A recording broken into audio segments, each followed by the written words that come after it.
3 perangkap minda yang menyekat kejayaan kewangan anda. Sebab utama kemiskinan hanya ada 3. Kalau kena 1, hidup dah mencabar. Kalau kena 2, susah nak bebas kewangan. Kalau 3-3, memang susah nak keluar dari kemiskinan seumur hidup. 1. Latar belakang dan permulaan hidup yang lemah. Tak semua orang lahir dalam keluarga berada.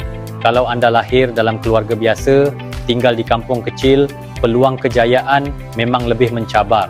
Bukan nak menghina, tapi ini realiti hidup. Kalau dari kecil dah terpaksa kerja keras untuk makan dan bertahan, bila masa nak belajar benda baru, bila masa nak ubah mindset. Paling bahaya kalau kawan-kawan pasangan persekitaran juga dalam situasi sama. Sebab tu kemiskinan boleh jadi macam warisan turun-temurun. Kalau suka tips, saya cepat komen suka dan tekan love, save, share supaya kawan pun dapat manfaat. Nak niaga bersama Sean? Klik link dalam bio atau klik learn more. 2. Susah nak faham perkara baru. Orang kaya cepat faham dan cepat bertindak. Orang biasa buat benda sama bertahun-tahun tapi tak berubah.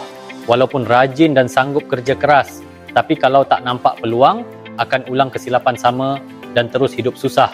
Kejayaan bukan datang dari kerja keras semata-mata, tapi datang dari beberapa keputusan penting dalam hidup.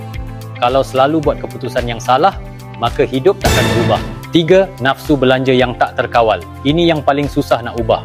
Ada duit sikit, mula beli barang mahal. Ada untung sikit, terus enjoy, makan sedap, travel, berjoli. Makin banyak duit masuk, makin tinggi gaya hidup. Lepas tu, duit habis, mula balik dari kosong. Ramai artis, atlet dan orang berjaya jatuh miskin sebab tak kawal nafsu belanja. Jadi, apa pilihan anda? Kita tak boleh pilih di mana kita lahir, tapi kita boleh pilih di mana kita akan berada dalam 5 hingga 10 tahun akan datang. Nak bebas kewangan, nak bina kehidupan yang lebih baik, komen saya nak berubah atau klik link di bio sekarang.